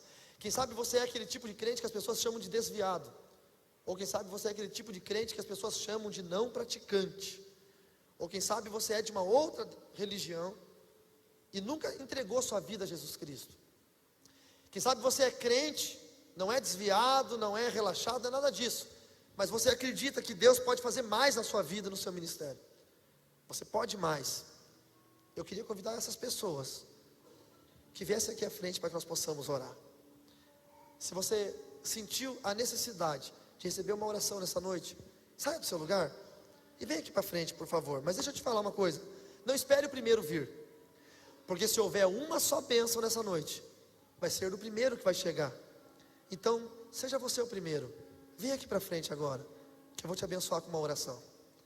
Eu quero que você tenha uma vida plena na presença do Senhor. Eu quero que você saiba que Deus pode fazer infinitamente mais na sua vida. Eu quero que tu e tua casa sirvam ao Senhor. Eu quero que sua mãe se converta. Eu quero que seu pai se converta. Eu quero que seus irmãos se convertam. Venham mais para cá, queridos, por favor, dê espaço. Nós ganhamos nossa família toda para Jesus. Nossos irmãos. Francine ganhou o pai e a mãe para Jesus. As irmãs. Francine foi o exemplo na casa dela. Ela foi a primeira evangélica e ganhou toda a família. Eu fui o primeiro evangélico, ganhei toda a minha família. Ganhei minha avó satanista, foi na minha igreja e aceitou Jesus na minha igreja. O Peter foi pregar na minha igreja. Vem mais para cá, irmãos. Apertem aqui, por favor, queridos. Venham. Toque no irmão da sua frente carinhosamente e diz: vai mais para lá, irmão, faz favor. Venham, saiam do corredor, venham para cá, bem pertinho. Aqui, meus lindos. Colhem aqui. O Peter foi pregar na minha igreja. Foi algo tão fantástico, não foi, Fran? O cara que pregou a palavra para mim quando eu era satanista. Eu vi ele pregando a palavra de Deus na minha igreja, que agora eu era pastor. Ele chorava falando. Ele dizia: gente, vocês são ovelhas desse homem. Esse homem é uma referência para milhões de pessoas no mundo hoje. Mas eu conheci ele cheio de demônios. E foi tremendo o que Deus pôde fazer. Meu pai na fé, quando eu vou para Cascavel, eu visito ele. Ele fala para todo mundo: sabe aquele cara? Aquele cara, eu falei do amor de Jesus para ele. Meu sogro foi na Igreja Universal e falou para o pastor da Igreja Universal: meu genro é pastor. Aí o pastor da Universal falou: que legal, qual é o nome dele? Carlos Ribas. E o pastor da Universal falou: mas não é o cara desse livro aqui não, né? Puxou o livro da gaveta. Esse aí é o meu genro. Os caras da Universal estão lendo meus livros, pastor. Deus pode fazer algo na nossa vida. Deus pode mudar a natureza das coisas. Deus pode trazer salvação no nosso lar. Aquele que não era nada pode se tornar alguém. A Bíblia fala: diga o fraco, eu sou forte. Diga o que não é ninguém, eu sou uma grande nação. Talvez a sua vida esteja toda arrebentada, mas quem sabe, se você entregar a sua vida a Jesus hoje, o Senhor não vai entrar com providência e vai transformar a sua casa inteira. Deus pode entrar no coração dos seus parentes. Deus pode mudar a sua história. Eu gostaria de saber de nós que estamos aqui. Alguém aqui gostaria de falar: Senhor, eu entrego minha vida a Ti. Eu entrego minha vida, eu quero que o Senhor seja o meu Salvador pessoal. Alguém aqui gostaria de fazer isso? Levante sua mão para eu ver. Alguém aqui? Amém. Mais alguém? Olha lá, amém, glória a Deus. Mais alguém? Amém. Mais alguém? Gostaria de fazer isso? Amém. Amém. Glória a Deus. Sabe, você falar: Senhor, eu quero entregar minha vida ao Senhor. Eu quero te servir. Eu quero que Jesus entre na minha casa e faça uma mudança. Eu quero que Jesus entre na minha vida. Eu quero dizer basta para toda mentira. Eu quero dizer basta para todo engano. As pessoas olhavam para mim e diziam: esse cara não vai dar em nada. Falava para minha esposa: você vai namorar com esse cara? Esse cara não vai dar em nada, ele não vai ser ninguém. O pastor dela não, mas os anciãos da igreja chamaram ela quando ela foi namorar comigo e falaram: sai dessa, não vai dar em nada, você está entrando numa furada. E a minha esposa não me conheceu quando eu já tinha uma boa posição social, já era conhecido, já viajava o mundo. Não, minha esposa me conheceu quando não era nada, quando eu não era ninguém. Mas ela acreditou na promessa. Muitas pessoas olham para você e dizem: você não vai dar em nada. Mas quando eu olho para você, eu acredito na promessa. Mas alguém quer entregar sua vida a Jesus? Levante a mão para eu ver. Eu vou orar com vocês. Aleluia. Senhor Jesus, eu te apresento eles. Eu te apresento aquele menininho ali que está com a mão levantada. Eu te apresento todos eles que levantaram as mãos. Eu te peço, Senhor, todo o mal do passado seja apagado agora. Toda a legalidade espiritual seja destituída agora. Eu te peço, Senhor, todas as artimanhas malignas, tudo aquilo que o inimigo colocou, seja tirado agora. Senhor, todos os vícios, seja tirado. E meu Deus, eu peço que o seu amor esteja sobre eles agora. A tua benevolência, a plenitude do teu Espírito. Senhor, eu te peço, aqueles que estão entregando suas vidas agora, nesta noite, receba-os, Pai, na glória. Escreva o nome deles no livro da vida. Tire, Senhor Deus, toda a carga de pecado, que o teu sangue carmesim, vertido na cruz do Calvário, tão atual para nós hoje, possa estar sendo vertido agora sobre eles. E a tua palavra diz que agora não há mais condenação para os que estão em Cristo Jesus. Senhor, salva a vida deles. Salve, Senhor, a vida deles, e não só deles, mas deles e da casa deles, da família deles, porque a tua palavra nos diz que nós e nossa casa serviríamos ao Senhor. Então entra agora na casa deles, Pai, na família deles. Aquele teu filho que está longe do Senhor, desviado, enfraquecido, fortalece, traga novo ânimo, traga fortalecimento para o louvor da sua glória, em nome de Jesus. Eu quero pedir um favorzinho para vocês. Jesus se expôs por nós na cruz. Aqueles quadros tem Jesus na cruz com uma fraldinha assim, é mentira. Jesus ficou nu na cruz. A exposição foi terrível. Eu gostaria de pedir que vocês pudessem retribuir isso de uma maneira bem simples. Esses que levantaram as mãos dizendo que queriam entregar suas vidas a Jesus, e mais alguns de vocês que porventura sintam que estavam longe do Senhor e querem voltar para Cristo, eu queria convidar vocês a subirem aqui no altar, porque eu preciso que vocês façam oração junto comigo. E vai ser difícil eu fazer com vocês aí. Então agora é a hora, tá bom? Você que levantou a mão, vem para cá, por favor. Os crentes que estão do lado deles, ajudem eles a virem. Vem vindo. Podem subir. Os irmãos vão ajudar. Venham. Subam aqui, por favor. Olha que lindo aquele menininho. Subam aqui. Os demais podem esperar, tá bom? Mas os que levantaram suas mãozinhas, subam aqui. Eu preciso fazer isso. Eu preciso que os pastores da igreja recebam vocês aqui. Venham, por favor, subam. Você que não levantou a mão, mas você falou: não, eu aceito Jesus no meu coração, vem aqui, suba aqui, por favor. Não perca essa chance. Hoje é o dia de você fazer isso. Hoje é o dia. Eu estava evangelizando, venham aqui pertinho de mim. Isso. Eu estava evangelizando logo quando eu era novo convertido, uma prostituta. O nome dela Teia. E essa prostituta, eu falei para ela: vamos no culto hoje à noite. E ela falou: não vou. Eu falei: vamos, Teia, de repente seja a tua última chance. E ela falou: não vou. Eu fui para o culto. Quando eu voltei, o pessoal do hotel disse: você está sabendo da Teia? Eu falei: não. Ela foi assassinada. Ela morreu? Ela foi fazer um programa e o cara matou ela. E eu fui no necrotério para reconhecer o corpo dela.